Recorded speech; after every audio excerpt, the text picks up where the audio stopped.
We are here to brief you on the Cabinet and the Cabinet Committee on Economic Affairs. First, the Cabinet. The Cabinet today approved the proposal for change in funding arrangement for the Universal Service Obligation Fund schemes, including the funding of the scheme for creation of National Optical Fiber Network from non-plan to plan in the budget.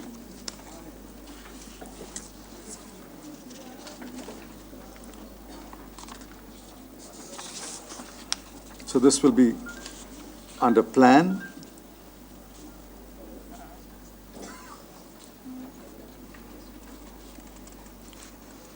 And the National Optical Fiber Network, which was approved in October 2011, will be completed by December 2013.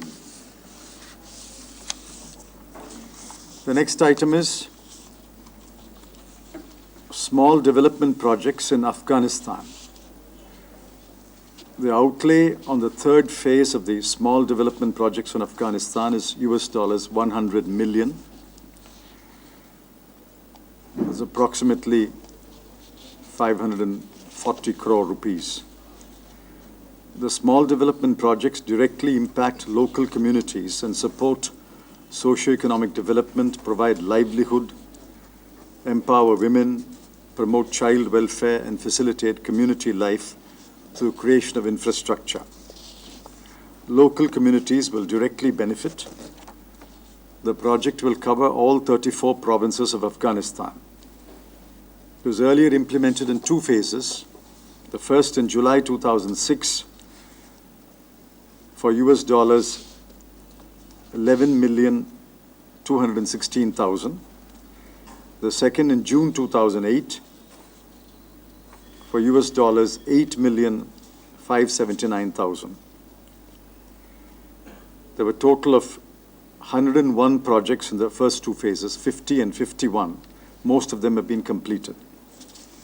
Phase 3 will be implemented over a period of 4 years through local Afghan government bodies, community organizations, NGOs, charitable trusts, and educational and vocational institutions. The next item is on spectrum.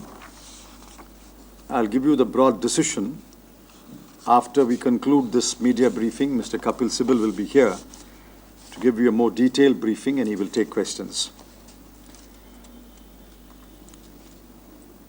The decisions are an endorsement of the EGOM's recommendations. Spectrum will be charged for holdings beyond 4.4 in GSM on an auction-determined price. For GSM above 6.2, a one-time charge would be levied from July 2008 onwards. Licensees will be given the option to surrender spectrum beyond 4.4 megahertz in GSM. And then there is a payment schedule over a period of years in equated annual installments. There is sharing of spectrum, and then what happens when spectrum is transferred from one company to another.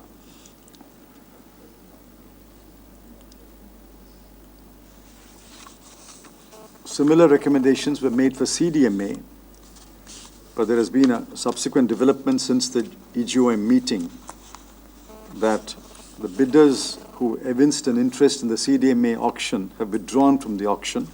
Therefore, there is no auction now for the CDMA. So DOT has been requested to come back to the Cabinet regarding implementation of the decisions regarding CDMA. The same principles were applied by the EGOM for the CDMA, but since there is no auction and there will be no auction discovered price immediately, the decisions today are confined to GSM, and the DOT will come back on CDMA. The last item, oh, come on. That's all right. I just said that you will come after this is done. Okay.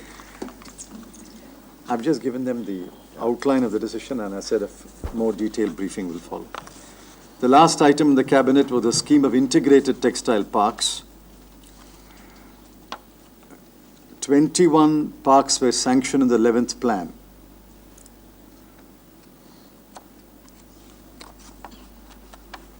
And this program is spilled over into the 12th plan.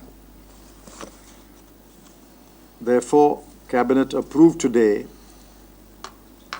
implementation of the 21 parks and approved the spillover into the 12th plan at the cost originally estimated of 819 crore.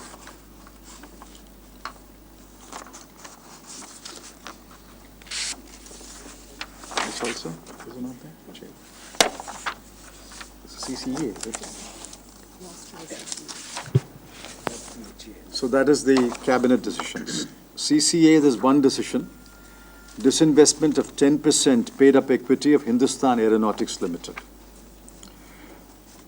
Hindustan Aeronautics is 100% owned by the Government of India. It's currently unlisted. 10% will be disinvested. There will be a reservation for eligible employees of HAL under the employees reservation portion. It's a Schedule A Navaratna Central Public Enterprise under the Ministry of Defense.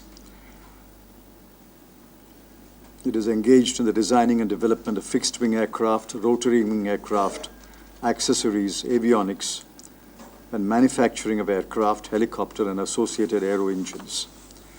This disinvestment is likely to happen only in the next financial year because the board has to be restructured to comply with the SEBI requirements of independent directors. So while the decision has been taken, the restructuring will take a couple of months, and then the disinvestment will take place thereafter. It'll probably go into the next financial year.